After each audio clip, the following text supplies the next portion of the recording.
seulement les hommes politiques daignaient tendre l'oreille. À l'heure où l'association Territoire Zéro Chômeur Longue Durée porte un projet d'une deuxième loi sur l'expérimentation Territoire Zéro Chômeur Longue Durée, je souhaite revenir avec vous sur vos propos qui affichaient un soutien plein et entier sur une analyse poussée sur le transfert des aides qui accompagneraient la rémunération des personnes privées durablement d'emploi. Et il y a urgence. Lorsqu'on sait, comme le signale le rapport, que notre département compte 10 280 demandeurs d'emploi éloignés de l'emploi.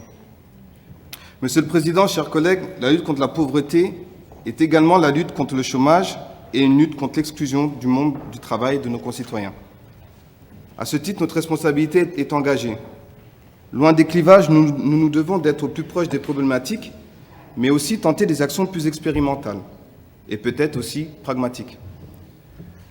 À ce jour, la Côte d'Or peut s'appuyer sur un bilan de cette expérimentation.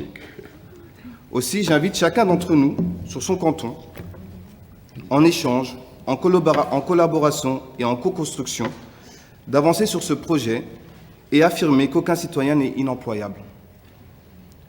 Chaque action, chaque petit pas que nous entreprenons contre la lutte contre la pauvreté et la précarité ne doit pas être minimisé. Chaque petit pas peut accompagner nos concitoyens vers la voie de l'indépendance économique et vers une insertion pleine et entière au sein de notre République. Les uns avec les autres, avec nos différences, nous nous devons d'être liés par ce combat sociétal. L'enjeu est fort, car aujourd'hui se construit la société de demain. Cette jeunesse est l'avenir de notre République, mais également de nos aînés. Je suis persuadé que nous gagnons que les combats que nous menons.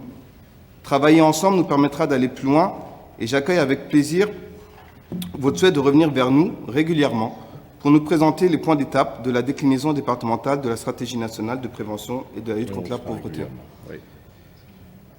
Par ailleurs, ce rapport fait le lien entre la culture, la vie associative, le sport, les divers composants de notre société.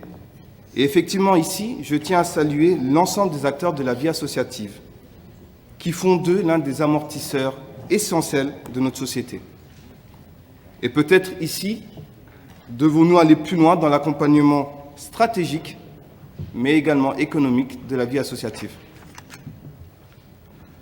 Pour finir, Monsieur le Président, chers collègues, lutter contre la pauvreté nous impose de repenser nos territoires, tant d'un point de vue de la politique de peuplement que d'un point de vue de la création de richesses au sein de nos territoires.